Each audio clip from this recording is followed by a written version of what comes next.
Yep, yep, yep. Hey yo, Wagwan, what you see? What you see? Just cool, fighting up, Let's go. Little sleepy, but little Yeah, tired. see, little tired, little tired, little tired. Yeah, I understand, I understand. You know, we been recording a little while. I think there's a little over a week. Yeah. Things a little slow. Going on in the football world, Olympics going on. So just before we start off, let me talk about the pause, and then we could roll into some other things. So, what is this sipping on there? What is this sipping on? Uh, uh, a domestic today. I have a little white oak and ginger. You and the chinchilla, but chinchilla anything wrong.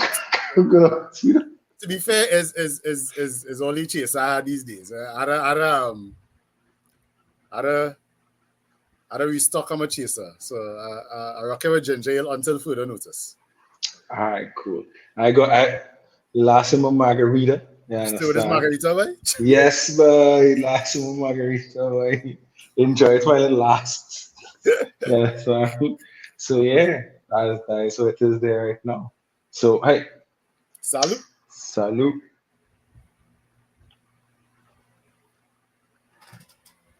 So seeing things are a bit slow, Mm-hmm. right? So we had our agreement is gonna hit a little sipping on Hateraid episode. So let me start to talk. Let me Yeah, yeah. This start one, to this talk one, one time. this one been brewing for a little while. Yeah. I mean, we had a lot of topics we kind of touch in between certain episodes, so I think there's a full one we can actually let loose on some of the stuff that is that plagues us with sports, Right. for want of a Right. better term. Right. We want to start with first. Well, I let you start off first. You go ahead, you pop that banner, we sipping on that Hateraid, and let we start. Let we start. All right. Well, there's my topic. My grief. My gripe is that broadcasting of sporting events in this country, Trinidad and Tobago, and by extension the Caribbean, has become very painful. A very painful experience from the consumer, us, me, myself, because, for instance, we had Euros and Copa America going on, right? Mm-hmm. And traditionally, one of the cable companies or the telecom companies from via one of their sporting channels would have broadcasted it. We did have Flow with Rush doing it, Mm-hmm. but usually locally, we would expect locally to give you some kind of coverage. But I don't know though. It's been poor these past few years. I'm not sure if it's a matter of the rights of somebody buying all the rights, or people can't afford the rights to buy some of these things. Because I know the broadcasting money, the ceiling has gone up. It's So tall up. Yeah.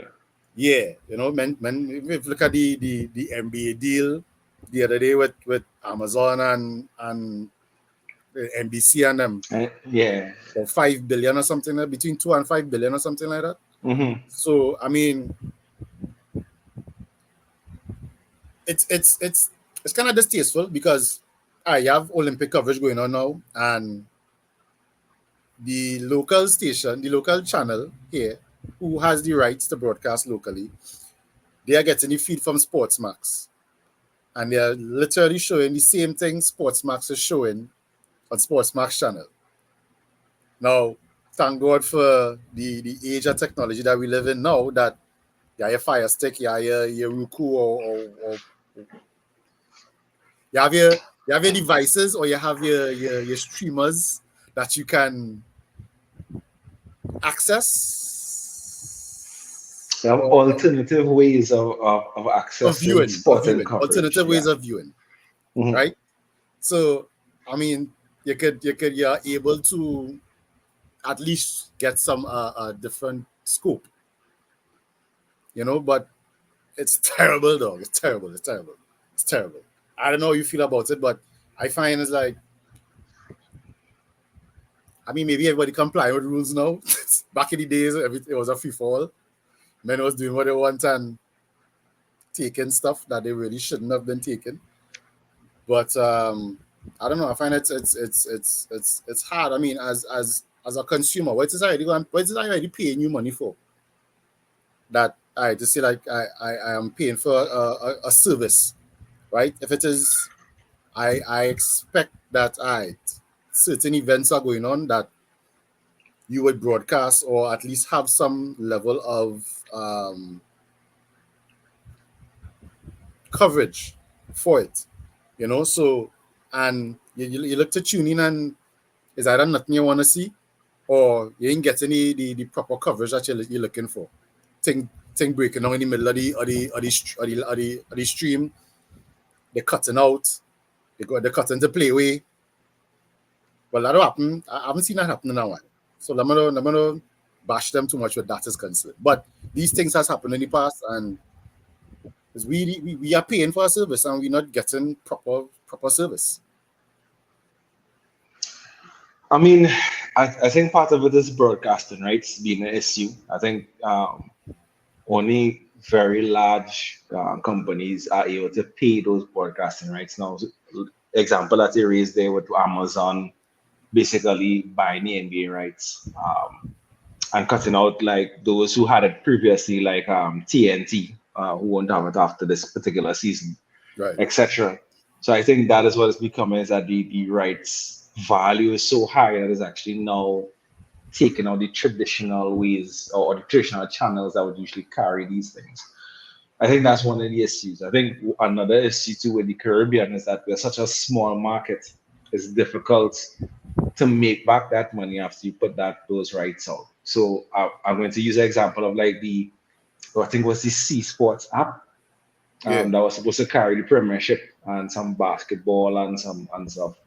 And it eventually just died down. I don't think they died down because their service was bad. I mean, they had some issues, yes. But I think overall, it just came that their service provider eventually just lost the rights, and they, being part of that now, was like, well, have nothing you could do. I mean, they still take my money, but we will get into that part of it, right? They still take my money. Hey, money important, money. I work But hard I for my just money. said, I lost the service and never get back anything. And I was say, well, Kern, we lost the service, thanks to supporting nothing. It was just silence and gone with your money. And that's another part of things in the Caribbean that we don't like. Screen blank. Actually, it had old stuff on it, so like old recordings and stuff like that we don't want to see. So ideally speaking, I think it's we're in a tough place in terms of the Caribbean. I'm not defending the cable companies or anything like that, or the telecoms companies. If they deemed it important as something that they can make money from, I think that they would. I don't know if they're creative enough in terms of doing it, but the Caribbean itself is, while it's a small market, is very heavily based on sports. I do think that there is some sort of way to make money from it. I just think it has to be smart. It has to be bundled with the minutes that you're paying for it. If it's a telecom deal, something to bring across the creativity so persons can actually access these things. Another thing when it comes to broadcasting that's kind of lame too is that the actual coverage itself, not the showing of the particular tournament or anything like that, but the commentary before the games, halftime, at the end of the games, it's not the broadcasting element of it. It's lackluster. It's pretty lame. I can't say nothing better. It's pretty lame. I do think that they have evolved because you're seeing it everywhere else. You're seeing with this Thierry Henry, Mecca Richards, with Kate Fox, I and believe. stuff like yeah, Fox. CBS or someone. Yeah, they are doing they are doing very very well with their different.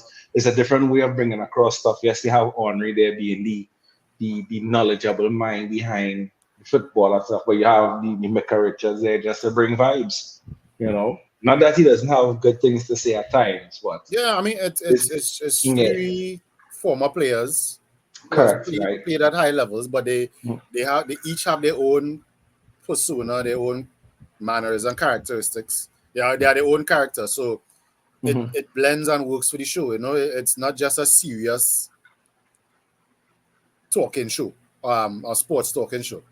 You know, Mhm. they mix a bit of comedy and excitement into it. So I agree with that. And for what we receive, it's very bland, to say the least.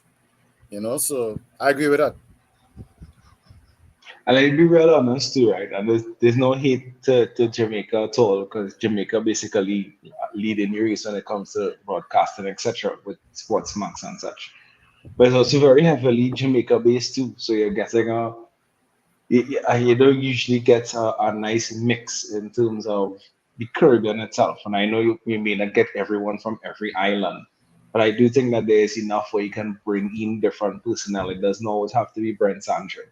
It doesn't always have to be the same persons every game. You could switch it up, see what actually kind of works, and then build something based on that.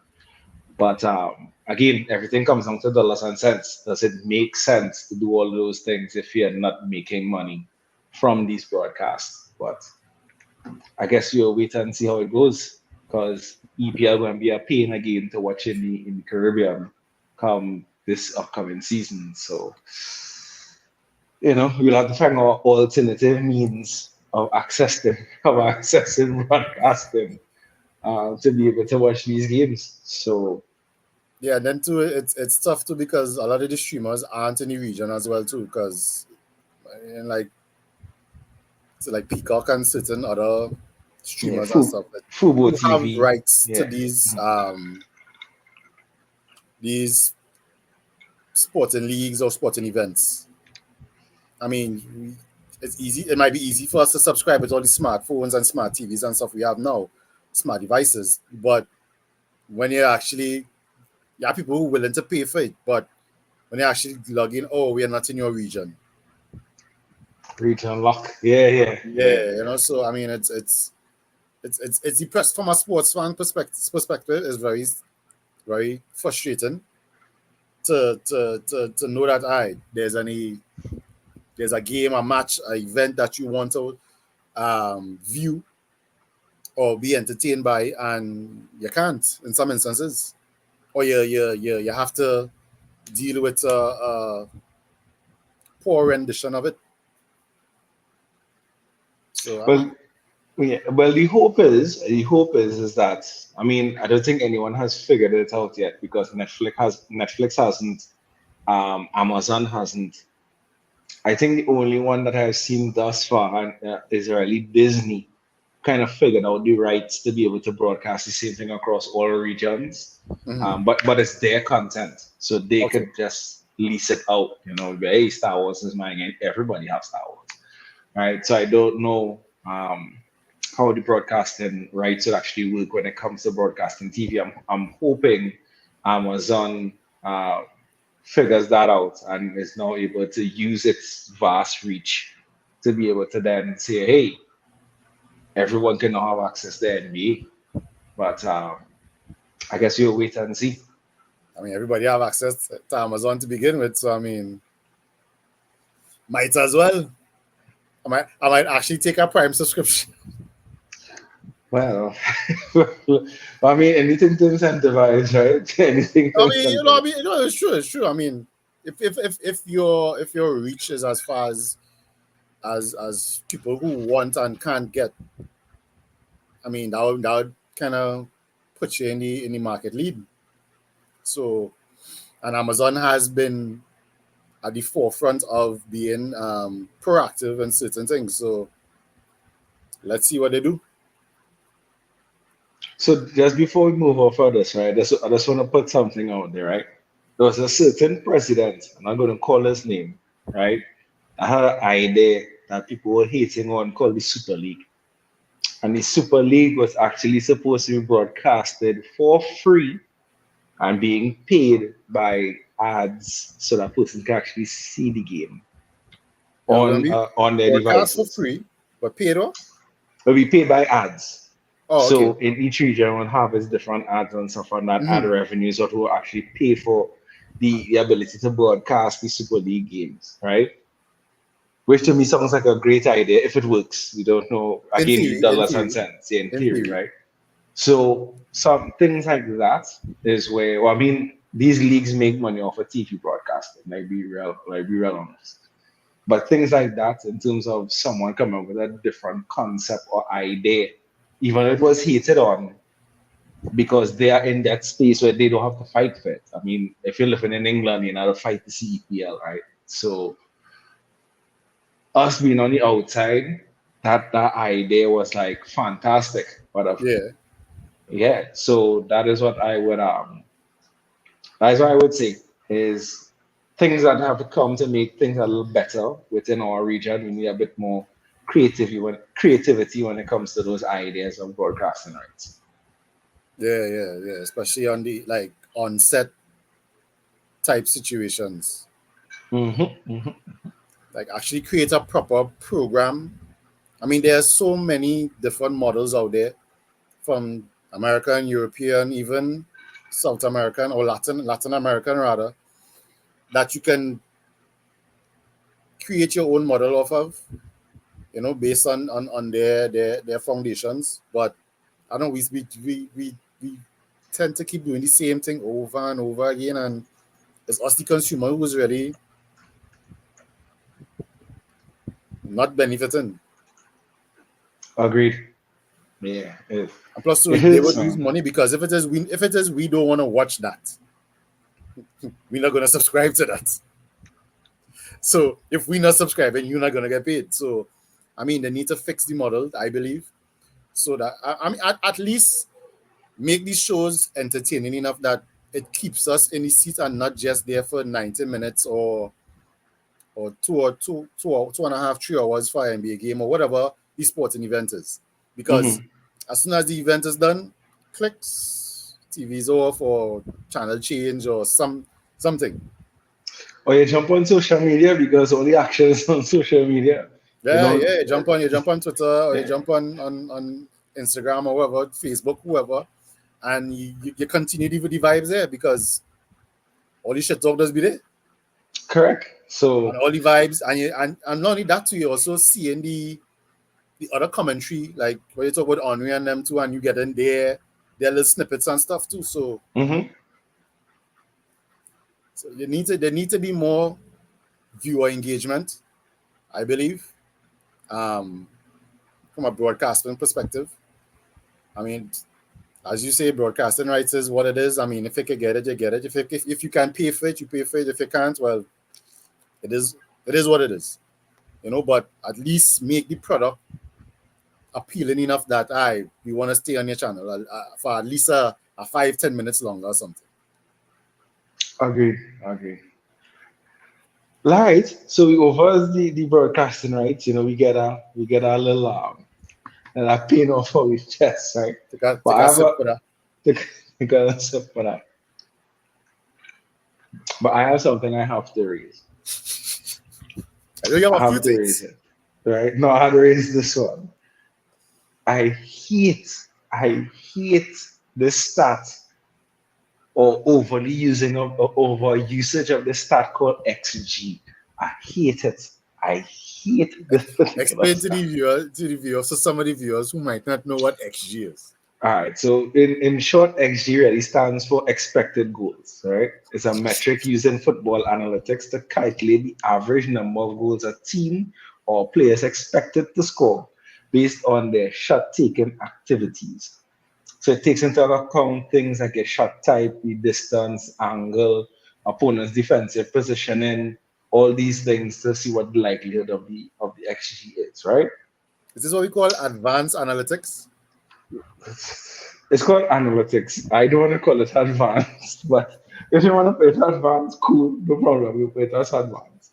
But the reason why I don't like it, I think it's a crutch that people kind of use to justify a player.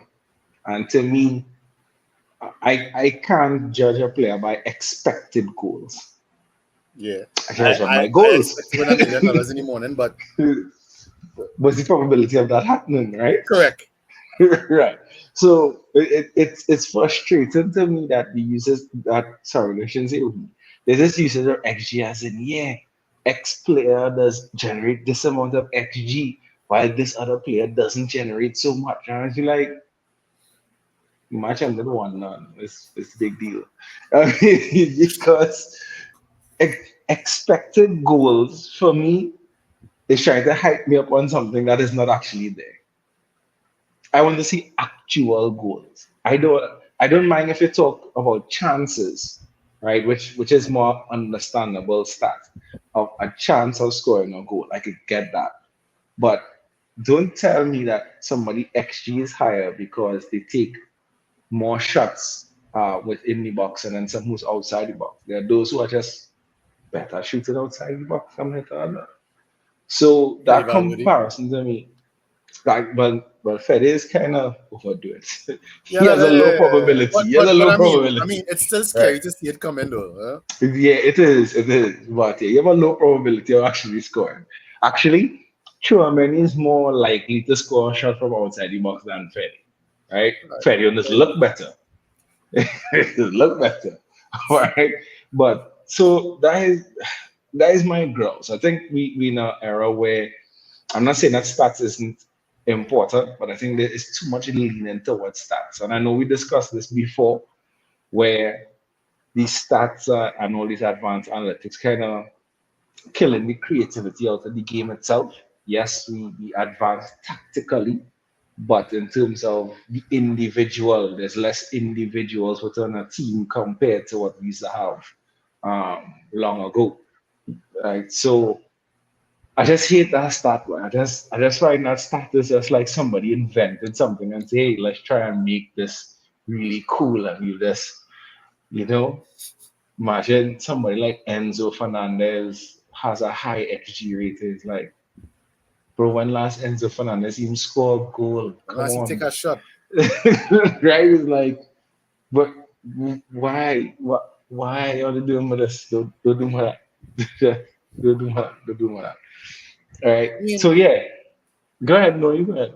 yeah, I mean, to build on that a little bit, I think the whole idea of analytics has been kind of overused in sports because they take a lot of useless points or statistics to kind of grade, judge a player, especially when you're talking about greatness in that regard. You know, like Mhm. the the the forever comparisons of Messi and Ronaldo to the comparisons of LeBron and MJ.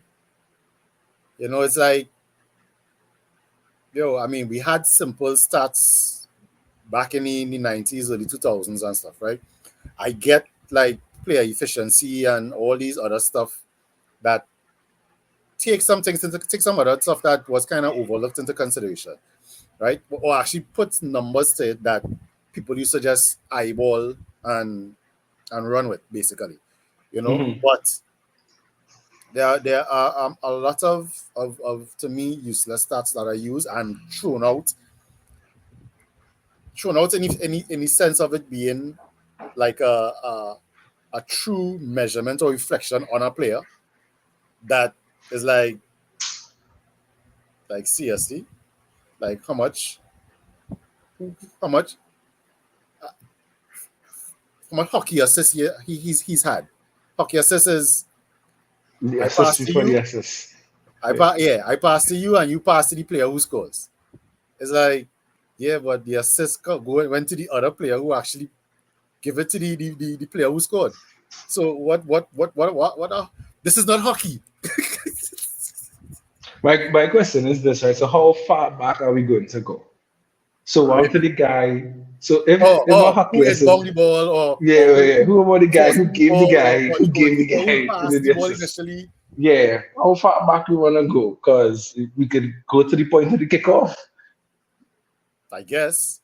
But I don't know. There are many useless stats that are used and thrown out these days that is really not necessary. And I get that that's the world we live in now. We live in a very much analytical, data driven world. Um, yes, it helps in some instances, but sports is sports. There used to be a simple joy and purity about sports that that seems to no longer be there because everything is A, money driven, B, statistically driven, or just, well, I mean, the racism and stuff has always been there. It's just more highlighted now because of the social media aspect, you Mhm. know. But there are a lot of things that are thrown in now that really takes the joy out of sports to me, you know. But I don't know how you feel about it, but that is just my views on it. I mean, yeah, they take the pros to the cons, right? I think one of the things that makes sports what it is right now is even what we are doing here. There's a lot more commentary on sports, or at least I should say more visible or more noise around sports because Mhm. there are platforms that could give you that ability to be able to make your own points. But just like anything else, with those platforms come those where you just have to not kind of like not just take them on because if you do, you'll kind of go crazy, right? So, eh, as with anything else, you have to take the ones that you're willing to listen to. I mean, not everybody is not going to be 100% right all the time. But you'll have those that you're willing to listen to, and if they make mistakes, it'll be cool. All right, that's no problem. I don't agree with you, but we can move on, right? And then there are those who just have these outlandish, weird takes. I just feel like, how you come up with that? It doesn't make sense. No, but no, It just doesn't. the outlandish takes coming from those who are supposed to be professionals in the industry, though. That would just get me. I mean, like You talk about like if it's Michael Owen, because like if Michael Owen is here talking about it. because- No, for but example, that's a good example though, because not because he's a good player means that you understand. It's like if I'm good at the easiest way I could put it forward is like this. If I'm good at something, that doesn't mean that I could teach it or I could talk about it. It just means that that's my natural talent. And Michael Owen is a perfect example of that. you are good at what it is you do or did. Right. In terms of relating that to somebody else or to a wider audience on a speaking level, nah, nah, nah, nah, nah. Maybe on the field he can relate a little better or translate his thoughts a little better. TV is not for everybody. Being in front of camera is not for everybody, you know. And sometimes people get in front of camera and think that, all right, I need to say something impactful or Mm-hmm. Mm-hmm. something crazy or something that could go viral. And it may be him just thinking that, or it may be the company he works for, the broadcasting company that he's a part of, that's saying that, we need some viral takes or whatever the case. Because not everybody want to go viral now. That is the way you make money, Mm-hmm. but or you stay relevant rather. But I can't say, but maybe that's just what it is. Maybe it's not a matter of him actually coming up with these things for like just on a regular Monday or Tuesday or whatever day it is that he's on. Maybe it's just that is the demand of the job. Maybe, or maybe he's just He's just, maybe he's just, maybe I don't know. yeah, I he's always, just. I always try to be devil's advocate and see two sides of the coin, but I don't know. I don't know. He's just. It's how it. I mean, we start all this talk about stats, so I mean, we kind of driven across the broadcasters and the takes and stuff like that, which is fine. But Mm, it just, as I say, just have those that you just can't listen to because they don't have that, in my opinion. Again, two people could disagree and it could be a good disagreement, but right. I can't see myself listening to, uh, like for example, a Gary Neville when he was a good player. Some would even say great player. Yeah, yeah, yeah. He But was you good at have he was some. great at what he did though. I mean, he won Yeah, trophies, yeah. He won trophies, right? and I he was. wouldn't have him in my top ranking right backs, but he won trophies. I Yes, mean, yes. fair is fair for his playing career, his playing time. He was considered one of the top players in his position at that I level. would I would agree to a point, Even I let's just say in Europe, right? I would agree to a point, right? In other words, he has a respectable resume. Let me put it like that. right, He has a right. respectable resume. But when it comes to the other side of the sport, of in terms of the takes, and then even someone who had these wild takes and then got a coaching job at Valencia and sucked at it, right? It's hard for me to take him seriously, right? So uh, yeah, because he almost got Valencia relegated. So I mean, and Valencia, I mean, they are not what they used to be, but Mhm. they're not supposed to be down in those doldrums that Gary never had them in. So I'm not I, I just some people they just won't take one. Gary Neville is one, Michael Owen is one.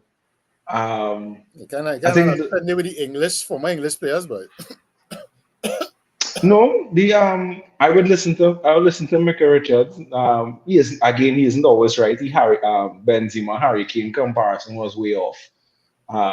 But I will listen to Micah Richards. I mean, oh, he'll Michael give you just a is defensive side. comedy. No, no. Sometimes when you're doing his defensive side of the game, you can get it from there. Even I forget the third guy who's played for Liverpool. Who used to play for Liverpool? Who's with that? I forget his Jamie name right now. Carragher. Yeah, Carragher. Yeah, even Carragher, when we talk about that side of the game, um, talk sense. I mean, he's an ex-Virus man too, right? But I would listen to them still because they still have a perspective that you don't really get to hear at all, which is the defensive side of the game, True. right? But it's the overly wild takes us can't take, but it's can. Uh, As it, uh, Perfect one, and I'll let you take over after this. mm, Bale versus Hazard, as in for greatness. That's a wild. That's not even my argument. That's not even a that was just a discussion. wild. That was what I think that's Instagram or Twitter or something. I sent you that one. That was a That was on YouTube. That was on YouTube. oh YouTube right. That no, that was a nothing. That was just somebody like us decided to put up a YouTube channel and get views. There's no comparison. Even if you want to take Hazard's Chelsea career, but then again too the headline was basically legacy. Was it legacy for Madrid or was it just legacy on the whole? No, so on the whole, who will be the most remembered player? I think it Right, was something to that effect. right. Um, okay. Both of them played in England. Both of them played in London, as a matter of fact. Right. Bale for Tottenham. Hazard for Chelsea. Hazard, he's won. He's won with Chelsea. Mm-hmm. Bale's crowning moments of his career was basically in Spain, right? Apart from what he did on the national team level as well, too, in terms of uplifting Wales' stature in terms of world football. Mm-hmm. But the bulk of Bale's club career achievements came in Madrid, right? So even if you want to take Hazard's Chelsea career versus Bale's Madrid career, I think Bale still trumps even even with Bale not playing for the last 2 or 3 seasons or more that he was in Madrid, or rarely playing rather, more due to injuries and various other reasons. But I would still put Bale above Hazard, and this is just this has nothing even to do with me as a Real Madrid fan. This is more in terms of what it is he did for the team and what they accomplished. That is just my take, right? So that is why I say it's a nothing, it's a nothing argument or discussion. Well, I mean, I started to laugh because Bale didn't play for like the last, like say, 2 to 3 seasons, because of whatever the reasons were. Hazard didn't play for the last 2 to 3 seasons or whatever the reasons were. So, so for me, So, I so just think, basically, we have a proper timeline of both of their careers that could more or less map. yeah, correct, yeah, because the last 2 to 3 years of both wasn't really much. I mean, Yeah, Bale still tried to do a thing with Wales, which is fine. Okay, cool. But yeah, that was his focus at Hazard, coming down to the end. yeah, yeah, Hazard wasn't anything notable in the Hazard was last. a hazard to himself. In fact, sorry, let's be honest here. Hazard's entire Real Madrid career, he was nothing. So Yeah, agreed. I mean, and that's why I I, said the club bought him 2 or 3 years too late. I could agree with that. I mean, reason being, I'm sure we And go and, into I- it. and I It's said a this, and snares I and said this shades. when the sale happened, when Mm. the transfer happened. It's like, nah, he should have came 2 or 3 seasons ago when the hype was there with him coming, where the hype was him saying he wants to play in Madrid, and we basically got him on the tail end of his career. I mean, you can't It's you right. can't you can't foresee injury, and it's unfortunate the way his injuries happened. But if you listen to people who were former teammates and stuff in Chelsea, they said that he would regularly come into training camp out of shape and basically cruise or course through the early parts of the season. And by November, let me say Christmas, he's in shape. Now, many players have done that over their careers. I'm not saying it was a bad tactic by him, or whatever the case is, because and I'm not talking about footballers alone, I'm talking about in any sport. Shaq was a player who did similar things too, because Shaq had a heavy off season traveling and whatever it is he decided to do. But when he came into camp, he tended to be overweight or dragging an injury, and by mid season he got into playing shape. And Shaq is a 7 foot 300 and something pound player. So Hazard doing that wasn't I wouldn't say was a bad thing. It's just that the older you get, you need to understand your body a little better and know that the things you were doing at 23, 24, 25, you can't be doing it at 29, 30, 31. So I think that was the issue, is that he thought that maybe he thought that, all right, cool, the same way I used to operate in Chelsea, I'll come and operate the same way here too, and not realizing that, the game is different. One, two, my body is different, and and also I need to fully recover before I actually come back to the pitch. So I guess he just I don't know, his body just gave up on him eventually, and it is what it is. I mean, you can say that for both of them also, right? Mm-hmm. Because Bale body used to give up on him, well, he used to fail on him a lot, and it took away from some of his career. But I would say it was two totally different mindsets. Bale still had a mindset of working at his craft, at least working more on his craft. As I was more, hey, I just play 40 something games for the season. I ain't gonna lie, man, eat some burgers. So, I mean, I'm not saying anything wrong. I'm not an athlete, so I can't say what is Yeah, needed yeah, to be whatever it is, right? But what I'm saying is that you always hear the regrets from those who didn't used to take care of the body, especially when it comes to at the end of the career or after the end of the career, where it'll be like, because I mean, if you watch Bale now, Bale still looks in shape, right? yeah, yeah. And even when it is he was going through his injury spells, he was very much from a physical standpoint in terms of viewing. Hmm. He looked in shape. He Yeah, never yeah. looked he never looked heavy or overweight. As far as I can remember, I didn't used to see all the reports from Spain. So, but I Yeah, mean, it's it's from just all that golf. It's golf have a lot of walking. So, a lot of walking, a so lot of swinging action movements. yeah, Yeah, yeah, yeah. So yeah, it's all the golf used to keep him in shape, right? But at the end of the day, when it comes to that comparison, I just think that Hazard wasn't mentally ready to be in Madrid, right? Madrid isn't like most clubs, right? Madrid is a place where you could be the hero now. You could be the hero in the 25th minute, and then by the 30th minute, we will boo Easy you. villain. Yeah, we will boo you. It it's not the same compared to a lot of places in Chelsea. You might be able to get away with those things. In Madrid, they won't, because there are other hungry persons coming up on behind you as one who's gonna take your spot, aka Vini, Which right? happened. Correct, as one, and two, as I say, it's a demand to always be at that level now. I mean, it can't be like oops, I miss a goal. Those things do happen, right? Not in Madrid, right? The level of scrutiny you're gonna get as a player will never be the same anywhere else in the world. So Bale couldn't handle it from a media standpoint. Hazard can handle it from a mental standpoint. I mean, everybody's built the same, but it is what it is. I have a question for you though. We talk about as you talk about like former players and things going into broadcasting and media and stuff.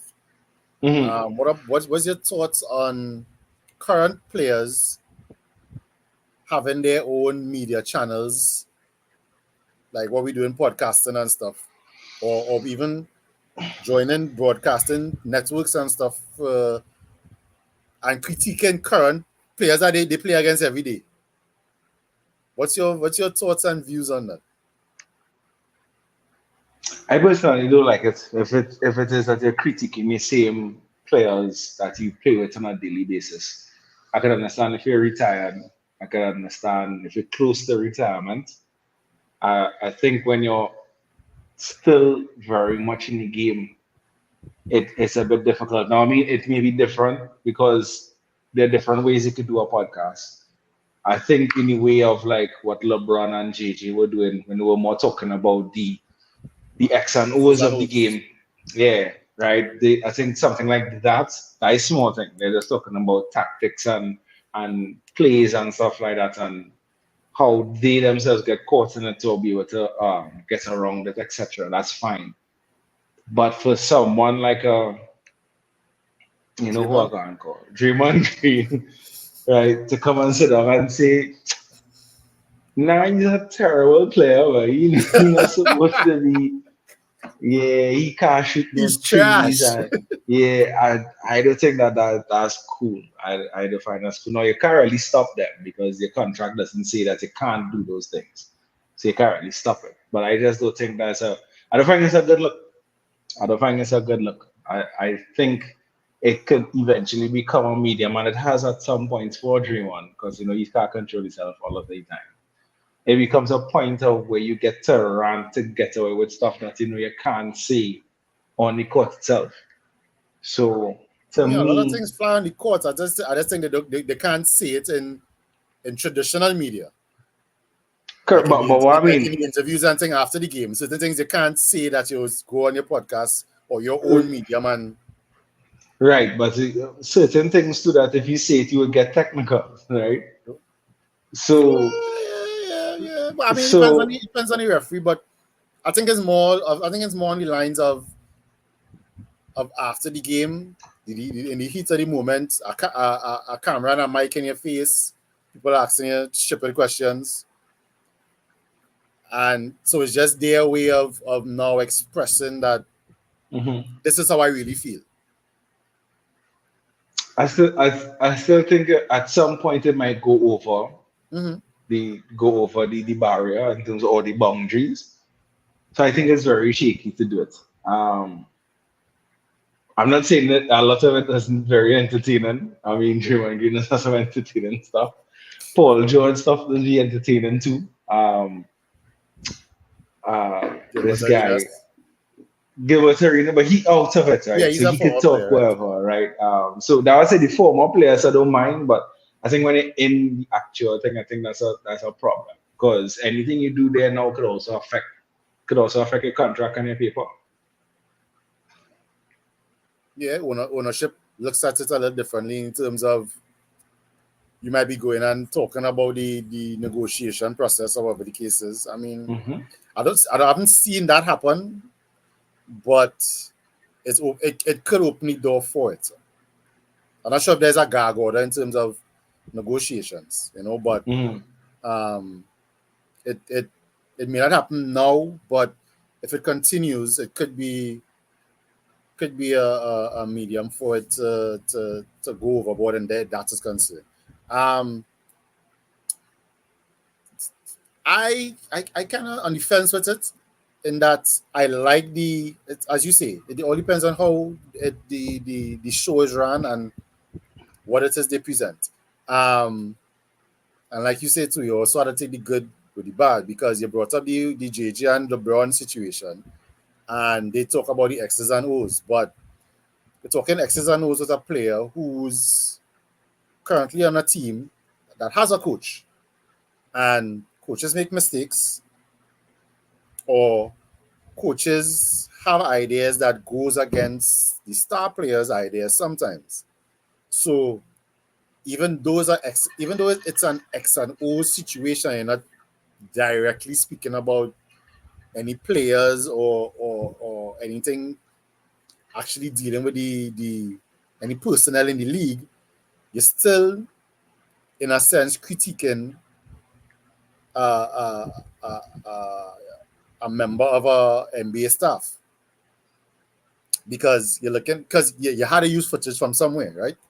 So you had to find some level of footage to back what it is you're saying. So you might take now all teams. If we talk about this, everybody runs the same offense and defense. They call it by different names, but the game has become so watered down, is that everybody does nothing is different. Nothing is ever really different. It's just people used to disguise stuff a little more. But you're looking at you're breaking down X's and O's, but or you probably lost a game last week or 2 weeks ago that was under the same element of the topic that you're talking about. Mm-hmm. So are you just talking about a game situation, or are you talking about that situation from a week or two ago where it says you lost the game due to not running something that you think should have been run, right? You also run on another side of it too. You talked about the critiquing a current player, critiquing another current player. Now, yes and no, in the sense of you need to be up a certain level to talk about another player that you currently have to go up against every night. Now, if it is a player that you own, quote unquote, every matchup, cool. It's not really, you ain't really dogging him, or you're not really shitting on him. You're basically saying, yo, you're just not good enough. I mean, at least not against me. You understand? I own you. The way LeBron owned the Raptors when he was playing in the East. You know? Just for an example.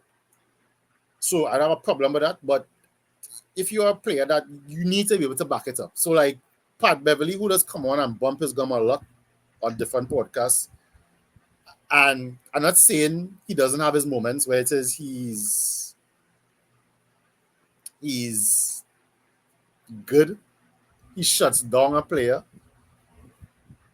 but you're not that you were never really that player to say, well, if you want to compare in terms of defensive stopper type player, like a Bruce Bowen.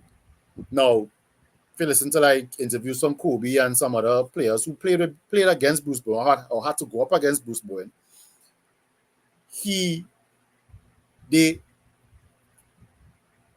they let you know that, all right, he got away with a lot of shit that the referees didn't call, but that is also being a good player as well too, because all these star players get away with a lot of shit that the referees don't call, right? So that is just Mm-hmm. being a good player. But they let you know that, yo, he was stronger than he looked. He was very sound defensive mindedly, and he knew what he was doing. His footwork was very good. So if you want to take a player who prides themselves on defense or prided themselves as defense in their playing career, Pat Beverly, who does that, I wouldn't say he's on the level of a Bruce Bowen, who has been at the guard level. I'm gonna put it that way, not the centers and stuff who block shots and stuff. At the guard level, who defended one-on-one. Pat Beverly is not that level. Yes, there are times he does it, but does it get in the way? It's a lot of, I would say, illegal antics, but it's illegal until the referee blows the whistle. So from that perspective of if you are a player who owns a player in a matchup throughout a season or seasons consecutively, and you want to talk about, and you are a guest commentator on a game, and you want to throw some shade, cool, you could afford to, but don't be Pat Beverly who one night you might have a good couple nights, and then you might have a 5 minutes, a 0 for 2, a player score 10 points on you, your plus minus is minus 20. No, don't do that. Don't do that. But I'm on the fence with it because it's good to hear a player's perspective, because the narrative has always been the commentators like the Stephen A's and the Skip Bayless and all these other guys, these experts, these commentator experts, so it's good to hear players give inside scoop too, and especially like for Paul George's podcast, where it says he brings former and also current players on, and they talk about different scenarios that happen either during their playing careers or during the past season, or just life in general as a player. You actually get to understand where these guys, or how you get to see the human aspect of these guys. So I appreciate it from that perspective. No, the perspective that they bring gives you a whole different viewpoint, which is great. I mean, I tried to remember the guy name. I was just looking for it. There's this guy who does bring about these stories when he used to be in the NBA. I think he was a guard. He was a point guard. Well, he used to be he was never really a starting point guard. Teague. Jeff Teague. Yeah. Jeff Teague. Yes, a on a wild different story. level. Yeah, he on a different level. Yes, right? a wild He just have me cracking up because he brings across these stories, and how he brings it across is have you crying, as in it real funny. So I don't mind the perspectives that they bring. Mm. I am just worried that it, as I say, may cross our line. And once it cross our line, even if you're talking about the X and O's as a critiquing, if you don't specifically speak towards this was this play, there could always be a speculation, right? But if I call out someone by name, open that door, you open that Pandora's box. correct. Because look Correct. what happened this offseason in terms of Davenham being fired from the Lakers, and then JJ Redick, He's gonna get fired anyway. Though. the co-host of one of the star in the Lakers franchise players podcast, is now the head coach. So I mean, no, it looks. I'm not saying it doesn't. It looks look bad. bad.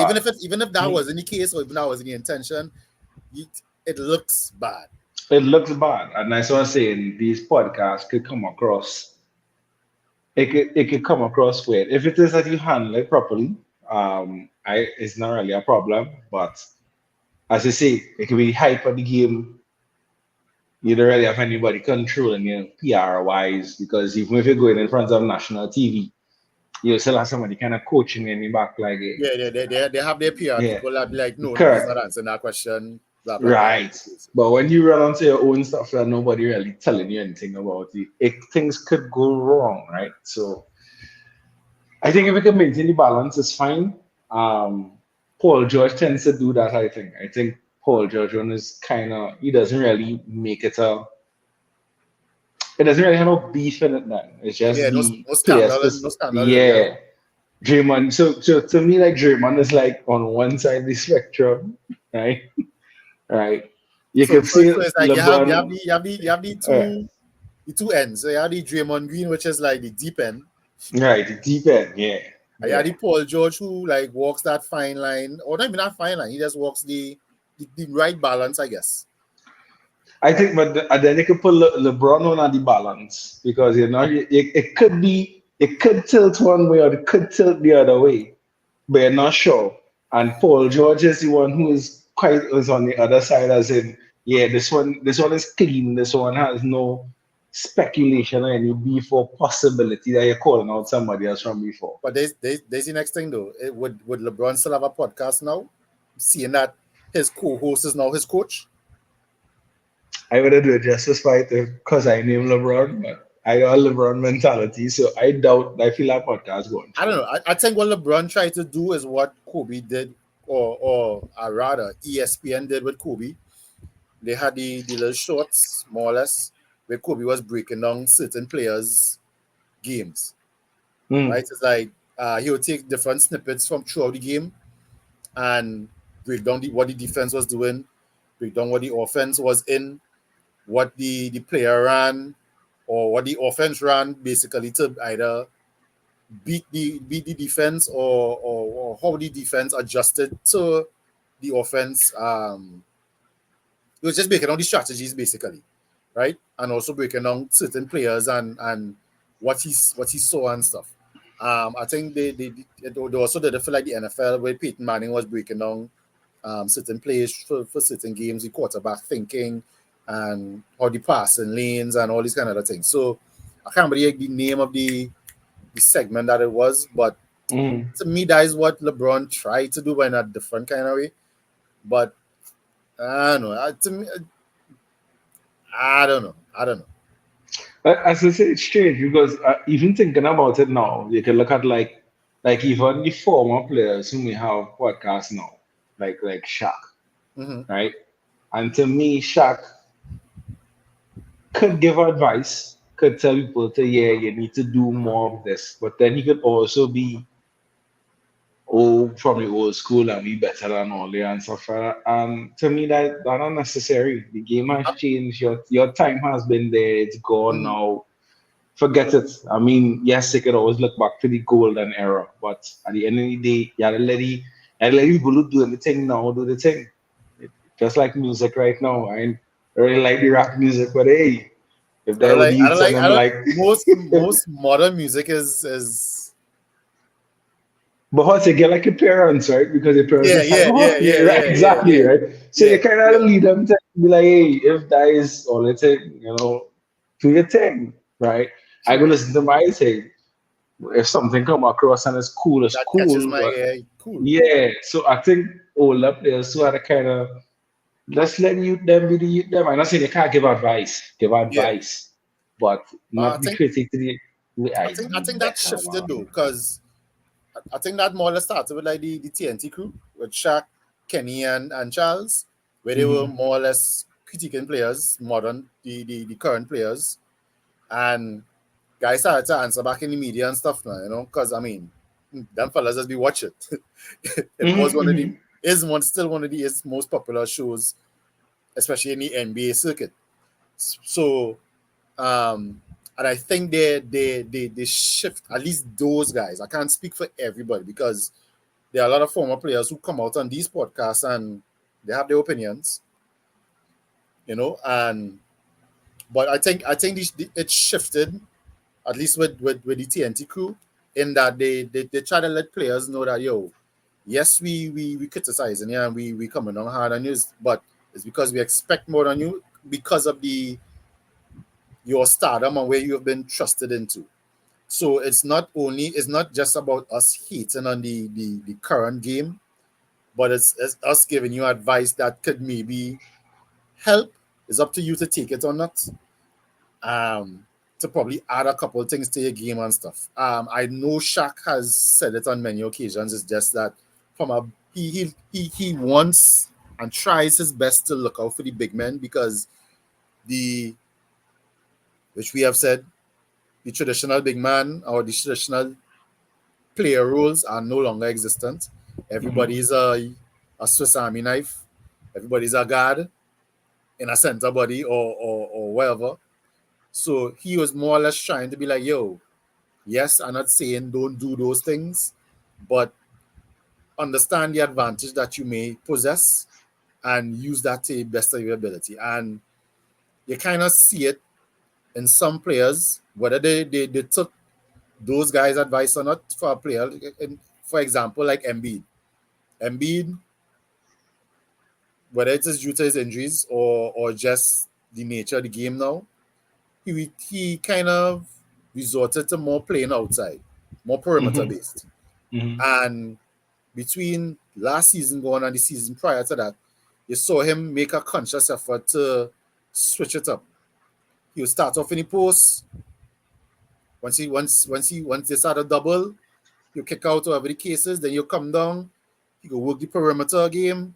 He has taken less trees. Another player who's also done it as well too is AD, Anthony Davis. At one point, you were seeing him taking a lot of perimeter shots. And last season, there was a conscious, I don't know if it was on the team perspective or just the player as well too, where it is he made a more conscious effort to get back to his big man roots and play big, what we would call bully ball inside. Mm-hmm. So I don't see it. Initially, it sounded like hate, but what we really understand is that they're trying to let players know that, all right, cool, yes, that's the game now, but if you take a little bit of what the traditional role or position that you play, you could probably have an advantage on some of these other players now. But it's all about the message, one, and how the player receives it too. So left to be seen. Agree. Agree. Okay. Well, I see. I thought we're reaching that time. So I anything you think we don't have wanna? all this talk though. Yeah. Right. I'm being real Yeah. honest. I think we don't have all this talk. Yeah. I didn't. It's a lot more. I It's ain't still a gonna plenty touch more. on. I ain't gonna touch on the Mbappe stuff. I ain't gonna touch on them things. No, But we have time. Next we had time. episode. We had time. Yes. We will link it. We skip a Hateraid segment last episode, so True. True. to get True. back into it. All right. Cool. Well, what we gonna do, man? We go. Let the close off. Mm-hmm. So, and as usual, discussions went down good. Margarita's done. Right, talk almost done. So Yeah. Right. So we will link up for no, I sure. mean, would like to let all the viewers know you all are free to comment on any of the platforms, the YouTube, the Instagram, the hit us up on Twitter as well too. Mm-hmm. The SSP Podcast on Twitter and on TikTok. So join the discussion. Let us know what you're thinking. Um, we would address all questions, queries if we can. You know, And you're bringing some persons to add to the discussion. At one point, you'll have that. yeah, we working on that. You know, Yeah. so there are things to come for those who join us every week. We thank you. We appreciate you. Peace. Peace.